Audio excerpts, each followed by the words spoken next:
사도신경으로 우리의 신앙을 하나님께 고백하겠습니다. 나는 전능하신 아버지 하나님 전지의 창조주를 믿습니다. 나는 그의 유일하신 아들 우리 주 예수 그리스도를 믿습니다. 그는 성령으로 잉태되어 동정녀 마리아에게서 나시고 본디오 빌라도에게 고난을 받아 십자가에 못 박혀 죽으시고 장사된 지 사흘 만에 죽은 자 가운데서 다시 살아나셨으며 하늘에 오르시어 전능하신 아버지 하나님 우편에 앉아 계시다가 거기로부터 살아있는 자와 죽은 자를 심판하러 오십니다. 나는 성령을 믿으며 거룩한 공교회와 성도의 교제와 죄를 용서받는 것과 몸의 부활과 영생을 믿습니다. 아멘. 우리 함께 찬송가 424장 우리 함께 찬양하시겠습니다.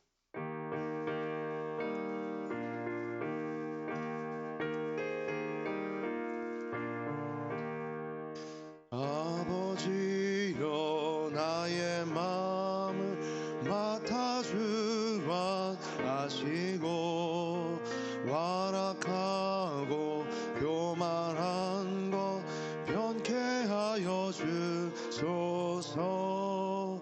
온유하고 겸손하여 화평하게 하시고 망령되고 악한 일을 물리치게 하소서. 하나님의 은총 속에 나를 보호하시고 주의 사랑 줄이 되어 나를 메어 주소서.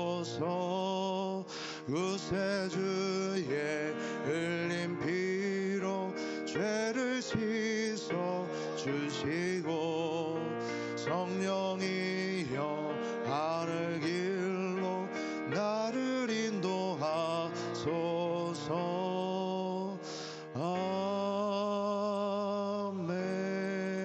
아멘. 아멘. 오늘 우리에게 주시는 하나님의 말씀은 민수기 12장 1절에서 8절까지의 말씀입니다. 민수기 12장 1절에서 8절까지의 말씀 우리 한 절씩 교독 후 마지막 절은 합독하겠습니다. 모세가 구스 여자를 취하였더니 그 구스 여자를 취하였으므로 미리암과 아론이 모세를 비방하니라. 그들이 이르되 여호와께서 모세와만 말씀하셨느냐 우리와도 말씀하지 아니하셨느냐 하매 여호와께서 이 말을 들으셨더라. 이 사람 모세는 온유함이 지면의 모든 사람보다 더하더라. 여호와께서 갑자기 모세와 아론과 미리암에게 이르시되 너희 세 사람은 회막으로 나아오라 하시니 그 세 사람이 나아가매 여호와께서 구름 기둥 가운데로부터 강림하사 장막문에 서시고 아론과 미리암을 부르시는지라 그 두 사람이 나아가매 이르시되 내 말을 들으라. 너희 중에 선지자가 있으면 나 여호와가 환상으로 나를 그에게 알리기도 하고 꿈으로 그와 말하기도 하거니와 내 종 모세와는 그렇지 아니하니 그는 내 온 집에 충성함이라. 그와는 내가 대면하여 명백히 말하고 은밀한 말로 하지 아니하며 그는 또 여호와의 형상을 보거늘 너희가 어찌하여 내 종 모세 비방하기를 두려워하지 아니하느냐. 아멘. 기도하겠습니다. 좋으신 아버지 하나님 은혜를 감사합니다. 지난 간밤에도 저희들을 주님 품 안에서 편히 쉬게 해주시고 또 이 새벽에도 저희들을 주 앞에 불러주심을 감사합니다. 물을 떠난 고기가 살 수 없음과 같이 저희가 주의 은혜가 없이는 한순간도 살 수 없음을 고백합니다. 이 새벽에도 말씀과 기도 가운데 저희들을 만나주시며 주의 성령으로 충만케 하여 주옵소서. 오늘 한 날도 주님과 더불어 동행하며 주를 기쁘시게 하는 한 날 되게 하여 주옵소서. 주님께 감사의 예물과 또 1000번째 예물을 드립니다. 믿음으로 또 순종으로 감사로 드리는 예물을 주님께서 기뻐 받으시고 약속하신 하늘의 복과 땅의 복으로 충만하게 채워 주옵소서. 주의 은혜로 종의 가정들을 형통케 해주시며 그 자녀들을 축복하여 주옵소서. 예수님의 이름으로 축복하며 기도하옵나이다. 아멘. 이 새벽에도 주의 은혜와 축복이 함께 하시기를 축원합니다. 이제 오늘 말씀에는 이제 모세가 이제 구스 여자를 취한 사건 때문에 이제 미리암과 이제 아론이 생긴 갈등의 문제를 다루고 있습니다. 이제 성경에서 이제 이런 내용을 다루고 있을 때에 여러분들이 좀 이제 깊이 보실 필요가 있습니다. 왜냐하면은 성경에 있는 내용은 이전에 있던 사건을 다 기록한 게 아니에요. 그게 이제 선별돼서 이제 기록되어진 거고, 또 하나님께서 그것을 기록해서 후대에까지, 오늘 우리에게까지 전해주는 것은 그 말씀, 그 사건이 갖고 있는 중요성이 있기 때문에 그렇습니다. 이제 그런 부분들을 여러분들이 묵상하실 필요가 있고요. 그다음에 이제 오늘 본문에 대한 이제 선입관념이 많은 것은, 뭐 저도 젊었을 때 좀 그런 반발심이 좀 있었지만, 목사님들이 자신의 권위를 합리화시키는 쪽에 이 본문의 말씀을 어떻게 보면 악용하신 것이죠. 이제 그러다 보니까는 이런 말씀에 대한 사람들의 선입관념이 있습니다. 그런데 잘못 사용한 것과 그 말씀이 갖고 있는 본래 의도를 혼돈하시면 안 돼요. 그래서 옛날에 뭐 방을 청소하다가 못도 버린다 이런 말이 있죠. 그런 것처럼 우리가 그 사이를 변별해내야 되지, 어떤 게 옳은 것인가라는 것을 분별하는 것이 중요한 것이지, 이거 아니면 저거다라는 식으로 극단으로 치우치는 것은 굉장히 위험합니다. 그래서 이제 그런 면에서 이제 오늘 본문의 말씀을 좀 오늘하고 내일 계속 연결시켜서 이제 우리가 이제 묵상을 하겠습니다. 먼저 이제 1절에 보시면 1절이 이제 사건의 발단이에요. 모세가 구스 여자를 취하였더니 그랬습니다. 이 구스 여자는 이제 에디오피아를 우리가 보통 성경에서 알려져 있고요. 뭐 학자들은 이제 뭐 원어적인 그런 용어 표현을 씌워서 이제 구스가 시내 반도 여자를 뜻한다 뭐 이렇게 복잡한 얘기를 해요. 그런데 어쨌든 뭐 이제 그런 얘기가 있지만 중요한 거는 이것이 미리암과 아론이 비방할 거리가 됐다는 거예요. 비방할 거리가 됐다. 그러니까 이제 뭔가 명분이 됐기 때문에 이것을 가지고 이제 비방을 한 것입니다. 아마 이제 모세가 두 번째 부인을 취할 거라고 생각하지는 않습니다. 뭐 여러 가지 견해가 있지만 모세가 이미 십보라는 여인이 있었고 지금에 와서 또 이제 구스 여자를 취했다는 걸로 봐서는 그 사이에 십보라가 죽지 않았을까 이렇게 이제 추정을 합니다. 다 추정이에요. 이거는 성경에 나와 있지 않기 때문에 다 추정입니다. 그리고 이제 유대인에게 내려온 전통이 따로 있습니다. 성경 말고 따로 내려오는 전통 이야기를 봐도 이때 아마 십보라가 죽었을 것이고 이 그 구스 여자는 이제 모세가 재혼해서 얻은 여자라고 생각을 하시면 되겠습니다. 그런데 어쨌든 그 재혼해서 얻은 여자가 이제 에디오피아 여자, 구스 여자였던 것이죠. 그러니까 이제 이것이 미디안과 아론이 모세를 비방할 만한 그런 어떤 건수가 된 겁니다. 이유가 된 것이죠. 그래서 이제 이것 때문에 모세와 아론이 미리암과 아론이 모세를 비방하게 됩니다. 8절로 한번 가보시죠. 8절로 가시면은 하나님이 모세를 옹호하는 얘기를 하지 않습니까? 근데 거기 보면은 그와는 내가 대면하여 명백히 말하고 은밀히 말하지 아니었으며 그는 또 여호와의 형상을 보고를 너희가 어찌하여 내 종 모세 비방하기를 두려워하지 아니하느냐. 그러면서 모세가 구스 여자를 취한 것이 옳다는 얘기를 해주지 않았어요, 하나님이.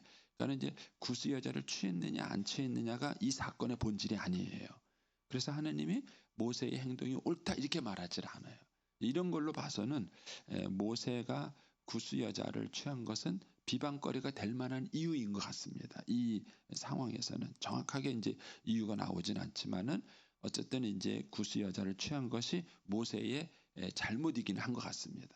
다만 하나님이 그것을 옳다고도 해주지 않고 모세의 행동을 비방하는 것을 또 편을 들어주지도 않는 그렇게 이제 결론이 나는 것이죠. 그러면은 이제 진짜 문제는 뭐냐면 2절이었던 것이죠. 2절을 보십시오. 그들이 이르되 여호와께서 모세와만 말씀하셨느냐 우리와도 말씀하지 아니하셨느냐. 본질은 이거예요. 본질은 이겁니다. 그래서 1절은 명분이고요. 2절이 본질입니다. 이게 인간이 가지고 있는 거예요. 저도 이제 목회하면서 이거 참 어려워요. 제 앞에서 말하는 거하고 뒤에서 말하는 게 달라요. 왜 그러죠? 예. 근데 이제 사람이라는 게 그랬습니다. 그래서 이거는 의도적으로 하는 사람도 있고요. 의도하지 않으면서도 하는 게 있습니다. 인간이 가지고 있는 기가 막힌 죄성이 있어요. 그건 이제 제 손녀를 봐도 알아요. 손녀를 봐도 이제 너 왜 그래? 그 동생을 뭐 때리거나 뭐 언니를 이렇게 해서 잘못한 거예요. 자기도 알아요. 누구 왜 그랬어? 그러면요 말을 둘러대요. 아주 기가 막히게 둘러댑니다. 아니 그렇게 하려 그런 게 아니라 요러고 하려 그랬던 거야 하면서 말을 기가 막히게 둘러대요. 이제 우습죠. 이제 어른은 왜냐면 아이들의 수준이 그러니까 뻔히 눈에 보이잖아요. 예, 우습긴 한데 그걸 보면서 그런 생각을 해요. 요 녀석이 이런 것들을 어디서 배울까? 이런 거예요. 그 인간이 가지고 있는 그 죄성이 있는데 그 인간의 죄성이 뭐냐 하면은 내면의 욕구와 겉으로 드러나는 욕구가 다르다는 것입니다. 그런데 이것을 일치시키는 훈련을 하셔야 돼요. 부부 사이에도 갈등을 보면은요, 말하는 것과 내용이 달라요. 그러니까 부부가 싸움이 해결되지 않는 것입니다. 그러면 진짜 하고 싶은 얘기를 하셔야 돼요. 그런데 우리는 본능적으로 진짜 하고 싶은 얘기를 감춰요. 감추고는 겉으로 내가 욕먹지 않을 얘기를 해요. 그걸 명분이라 그래요. 욕먹지 않을 얘기를 내가 지어서 얘기를 하는 거예요. 그러나 실제로 나 섭섭해. 나 서운해. 그 얘기를 하셔야 돼요. 근데 나 섭섭해. 서운해. 그 얘기는 안 하시고 왜 밥을 안 차려? 왜 늦게 차려? 뭐야? 이거 얘기를 딴 데서 찾아내는 것입니다. 그래서 이제 우리 신자들은 항상 자기 자신을 돌아보는 훈련을 하셔야 합니다.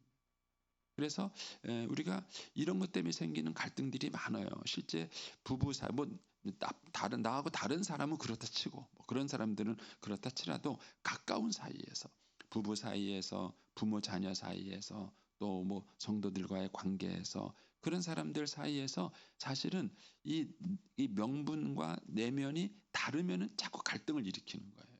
그런데 이것이 같으면 어렵지 않습니다. 그렇지 않습니다. 그래서 저도 훈련을 많이 했습니다. 근데 이게 쉽지가 않은 게요. 왜냐면은 속을 드러낸다는 것은 자기 약점을 잡히는 거예요. 이게 참 쉽지 않습니다. 그런데 여러분들이 이제 훈련을 하시면 가능하셔요. 가능하십니다. 그래서 이제 여러분의 있는 모습을 그대로 상대방에게 표현할 수 있는, 드러낼 수 있는 이런 이제 훈련이 되셔야 됩니다. 또 이제 신자는 세상 속에 살아갈 때 지혜가 또 필요해요. 사람들은 명분과 내용이 다를 수 있다는 것을 아셔야 됩니다. 그래서 상대방이 얘기를 할 때 이 사람이 나한테 얘기하는 게 이게 진짜인가, 진짜 하고 싶은 얘기인가, 아니면은 따로 있는 것인가 이런 것들을 이렇게 분별해낼 수 있는 것은 이제 신자가 세상 속에 살아가는 지혜라고 할 수 있겠습니다. 근데 어쨌든 이 미리암과 아론이 이제 모세가 구스 여자를 취한 것 때문에 비방은 했지만 실제 의도는 뭐냐면은 왜 너만 특별하게 행동하느냐 이거예요. 너하고 나하고 다를 게 뭐느냐 하는 거. 소위 말하는 이제 권위와 질서의 문제인 것입니다. 이제 그런데 이 권위와 질서의 문제가 생기게 된 이유가 재밌는 게 미리암과 아론이라는 거예요. 미리암과 아론입니다. 그러면서 이제 그 미리암과 아론이 2절에 뭐라 그랬냐면은 여호와께서 모세와만 올리 모세와만 말씀하셨느냐 우리와도 말씀하지 않으셨느냐 이런 거예요. 근데 이렇게 생각하게 되는 배경이 있죠. 그 이유가 뭐냐면은 모세, 아론, 미리암, 아론, 모세 중에서 모세가 막내예요. 제일 큰 사람이 누구죠? 미리암이에요. 미리암이 제일 큰 누나예요. 그리고 그 밑에 바로 동생이 아론이고요. 그 밑에 동생이 모세입니다. 그러니까는 자기 동생이에요. 자기 동생이고 이건 이제 상상력을 좀 넓혀 보시면 모세가 태어날 당시에 그때 이제 모세가 죽을 뻔했잖아요. 남자 아이는 다 죽이라 그랬었잖아요. 그래가지고 그 모세를 갈대상지에 담아서 띄우는데 그때 따라갔던 사람이 누구예요? 미리암이. 그러니까 아마 상상을 해보면 이 모세가 어렸을 때 그 갓난 아이를 이 미리암이 가슴에 품고 달랬을지도 몰라요. 그리고 우리 그렇잖아요. 옛날에 뭐 형제들 뭐 8명, 10명 키우면은 막내는 누나가 업고 키웠어요. 저희 어머님도 그렇더라고요. 저희 어머님도 맨 아래 막내 동생은 본인이 업고 키운 거예요. 자기가. 그러니까는 그렇게 큰 사람이 지도자가 됐어요. 그러면은 지도자일까요? 동생일까요? 제가 참 어려운 게 제가 이제 처갓집을 가면은 장모님은 권사님이세요. 그러면은 제가 사위일까요? 목사일까요? 그럼 제가 가서 목사 역할을 할까요? 사위 역할을 할까요? 예? 대단히 하시지 않으세요? 그런데 이제 제가 이제 사위 역할을 이렇게 합니다. 이게 결혼을 했는데 동서가 이제 위에 둘이 있어요. 근데 위에 그때 제일 큰 형, 지금은 장로님이시지만 그때 제일 큰 형님이 이제 잡사였어요. 술 담배 다 아는 잡사. 였고 이제 고마르 밑에 동생 형님이 이제 목사님이셨는데 큰 형님보다 한 살 많아요. 한 살 많고 결혼도 먼저 하셨어요. 둘째 딸을 면제했습니다. 그러니까 큰 형님이 나중에 결혼했고 한 살 적어요. 그리고 자기는 집사하고 아래 동서는 목사예요. 어떻게 불러야 돼요? 이게 제가 결혼해서 가보니까 두 사람 분위기가 애매한 거예요. 그러니까는 윗동서는 아랫동서가 어려운 거예요. 한 살 많지, 목사님이지. 뭐 이러니까는 어렵고 또 아랫동서는 어쨌든 자기가 한 살 많고 목사라도 윗동서잖아요. 그래 반말할 수도 없고 두 분의 사이가 굉장히 애매하더라고요. 제가 정리했습니다. 제가 가가지고 형님 이렇게 부르면서 이제 교통연연했는데 어쨌든 이제 우리 사이의 관계에 그런 애매한 순간들이 있어요. 근데 재미있는 거는요. 제가 이제 저희 장모님한테 가면은 사위로서 행동을 합니다. 사위로서. 그런데 장로님이 저를 사위로만 볼까요? 가끔 그러실 거예요. 목사가 그러면 되나? 사위로만 보지 않으세요. 그러니까는 목사 같기를 원하세요. 그래서 목사인데 목사 사이가 와서 너무 철부지 없는 행동을 하면은요. 아유 목사가 저래가지고 그렇고 그래서 목사하라는 얘기인지 사위하라는 얘기인지. 그래서 저는 이제 저희 장모님을 대할 때 겉으로는 사위예요. 겉으로는 사위를 대합니다. 그러나 내적으로는 목사의 품위를 잃지 않으려고 노력을 해요. 그래도 목사 같으려고 해요. 이게 참 입장의 사이에서 어려운 부분들입니다. 그러니까 우리의 삶의 부분이 이렇게 많아요. 그러니까 미리암과 아론이 이제 모세를 봤을 때 그런 불만이 있는 거예요. 그러니까는 내가 어렸을 때 다 내가 안았고, 내가 어렸을 때 내가 기저귀 갈아줬고 그런 거예요. 그런데 그런 애가 어느 날 커가지고 이제 지도자가 돼가지고 정말 절대적인 권력을 갖습니다. 이럴 때 어떻게 하실 거냐는. 여러분 이 관계가 풀어지지 않으면 어려움이 있습니다. 가장 대표적인 케이스가 뭐냐 하면은 쌍둥이입니다. 여러분 쌍둥이 사이에 사실 5분 10분 상관으로 태어났는데 부모들이 서열을 확실하게 매겨줘요. 왜 그러죠? 왜 그러죠? 여러분 사실 쌍둥이는 억울해요. 그냥 1월 1일 생하고 12월 31일 생하고 친구처럼 지냈는데 1년 차이가 나도 친구인데 쌍둥이가 뭐 5분 10분 상관인데 형 동생 그거를 갈라놓는 게 억울하잖아요. 그런데 이때 여러분들이 쌍둥이 이 사이에 이 질서를 확실하게 잡아주지 않으면 이 아이들이 평생 싸우게 형제 사이가 좋아지지 않아요. 그래서 부모들이 그거를 잘못하시면 안 됩니다. 그래서 이 쌍둥이 사이에 특별히 형 동생 사이를 확실하게 선을 그어줘야 이 둘 사이에 질서가 있고 다툼이 적어져요. 화목하게 지낼 수 있어요. 이거를 놓치시면 안 돼요. 이게 질서의 문제. 질서의 문제입니다. 그래서 이게 뭐니까 사람과 사람과의 관계 속에서 특히 연년생 우리 아이들이 태어났을 때 부모들이 이거를 잘못하시게 되면 이 아이들이 어렸을 때만 싸우는 게 아니라 나이가 들어서도 사이가 계속 안 좋아요. 형제들 사이가 안 좋습니다. 그래서 어렸을 때에도 이 사이의 질서를 명확하게 해줘야 나중에 나이가 들어서도 이 아이들이 갈등하지 않고 지내는 거예요. 이게 권위와 질서의 문제인 것입니다. 그러니까 이제 이 불만이 하루아침에 생겼다고 생각하진 않아요. 그러니까는 모세와 이제 미리암과 아론이 이 모세와의 관계 속에서 이게 조금만 갈등들이 쌓인 거예요. 그러다가 이 구스 여자를 취한 사건이 계기가 된 것입니다. 그래서 이제 이것 때문에 이제 모세와 아론이 이제 얘기를 한 것이죠. 그런데 이 부분에 대해서 하나님께서 개입을 하십니다. 참 재미있는 게 뭐냐면 3절을 보세요. 3절을 보시면 이 사람 모세는 온유함이 지면의 모든 사람보다 더하더라. 갑자기 왜 3절 이 얘기가 나왔을까? 그냥 1절, 2절에서 4절로 넘어가도 문제가 없어요. 3절을 굳이 설명할 필요 없어요. 3절을 우리가 몰라도 돼요. 몰라도 이 내용을 파악하는데 아무 문제가 없어요. 그런데 뜬금없이 갑자기 모세가 온유하다는 얘기를 해요. 이 얘기는 무슨 얘기냐면은 이런 갈등이 오래 있었다는 것을 의미하는 거고, 여기에 대해서 모세가 온유하게 처신했다는 것을 복선으로 깔고 있는 것입니다.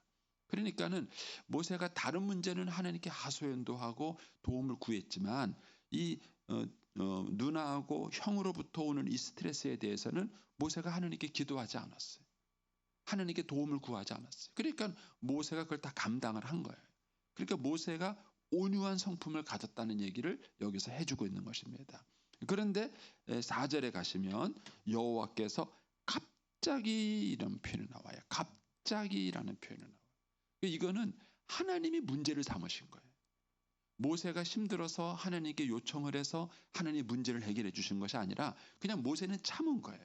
모세는 참고 이 상황을 받아들이고 있었는데 하나님이 이거 가만두면 안 되겠다 이렇게 생각하셔서 하나님이 개입을 하신 거예요. 그만큼 이 사건은 하나님 보시기에 중요한 사건이에요. 하나님 보시기에 중요한 사건인 거예요. 그것이 바로 권위와 질서의 문제인 것입니다.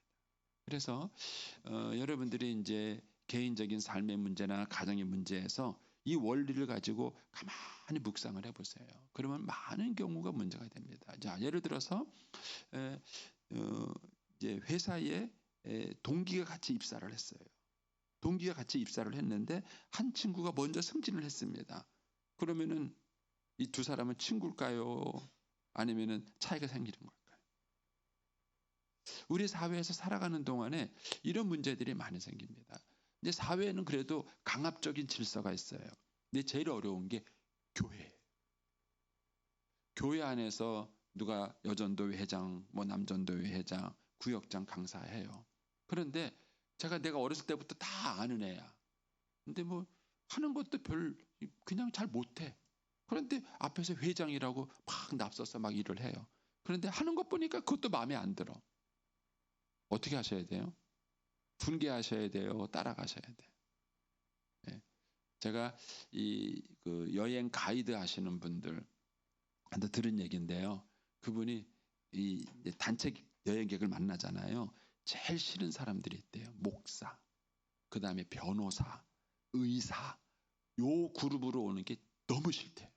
왜냐면 말 안 듣는데. 빼먹었다. 교사도 들어갑니다. 교사들은 말 안 듣는데요. 그래서 제발 몇 시까지 모이세요. 여기 줄 좀 쓰세요. 그러면 그렇게 말을 안 듣는데 줄도 안 쓰고 말도 안 듣고 몇 시까지 말도 안 듣고. 그래서 그런 단체 여행객 딱 봤을 때 그룹 오잖아요. 그러면 그 팀을 딱 맞으면 죽었다. 이 생각이 든대요. 왜 그렇죠? 왜 그렇죠? 그래서 제가 이제 이강천 목사님께 훈련받은 게 그거예요. 바나바 훈련에는 다 목사님들만 계셔요. 목사님, 선교사님들만 계시는데 제가 이제 이분들을 데리고 선교 훈련을 가요. 진짜 말한다. 제가 대표적인 재밌는 얘기 하나 해드릴게요. 우리끼리 흉보는 얘기. 이제 목사님 그룹을 끌고 갔어요. 가는데 이제 단기석이라 가다 날씨가 덥잖아요. 더우니까 어떤 분이 아이스크림을 쏜 거예요. 내가 아이스크림 쏠게 해서 아이스크림을 그래서 다 아이스크림을 지금 빨고 있는 중이에요. 근데 한 분이 뭐냐면요. 이 아이스크림이 갖고 있는 이 건강적인 관점에서 봤을 때의 안 좋은 얘기를 쫙 하시는 거예요. 그래서 처음에는 그냥 가만히 들었는데 한두 마디 하셔야 되는데 그 얘기를 계속 하시고 버스 타고 가면서 그 얘기를 계속 하신 거예요. 결국 사준 사람이 욱했어요. 그래 너 똑똑하고 잘났다 이래가 된 거예요. 이래가지고 목사님이 싸웠다는 거 아닙니까? 아이스크림 때문에. 제가 참이네. 그래서 이제 이강철 목사님이 이제 그 목사님들을 선교 훈련 데려갈 때 꼭 강조하는 게 있어요. 선교 훈련보다 중요한 거. 그게 뭐냐면은 순종 훈련이에요. 순종. 그래서 이제 선교지에 갔어요. 갔는데 우리를 안내할 선교사가 나왔는데 후배 선교사가 나온 거예요. 말을 들을까요? 안 들을까요? 안 들어요, 목사님들. 저마다 똑똑하세요. 그래서 무슨 일 있으면 다 한마디씩 하세요. 한마디씩 하세요. 그래서 이한철 목사님이 훈련시키는 게 그거예요. 목사님들 이번 선교 훈련 딱 가시면 시작부터 끝까지 제일 중요한 게 뭐냐면은 선교사가 시키는 대로 합니다. 앉으라면 앉고 먹으라면 먹고 가라면 가고 제발 좀 군소리 하지 말라고. 당신의 평생에 이렇게 남이 시키는 대로 따라갈 날짜가 며칠이나 있겠냐고. 그런 훈련. 근데 실제로 그게 엄청난 훈련이 돼요. 왜냐하면 너무 아는 게 많으세요. 똑똑하세요. 그러니까는 앞에서 리더하는 사람의 잘못이 자꾸 눈에 보이는 거예요. 요렇게 하면 더 나은데 요렇게 하면 더 좋은데 이게 자꾸 눈에 들어오는 거예요.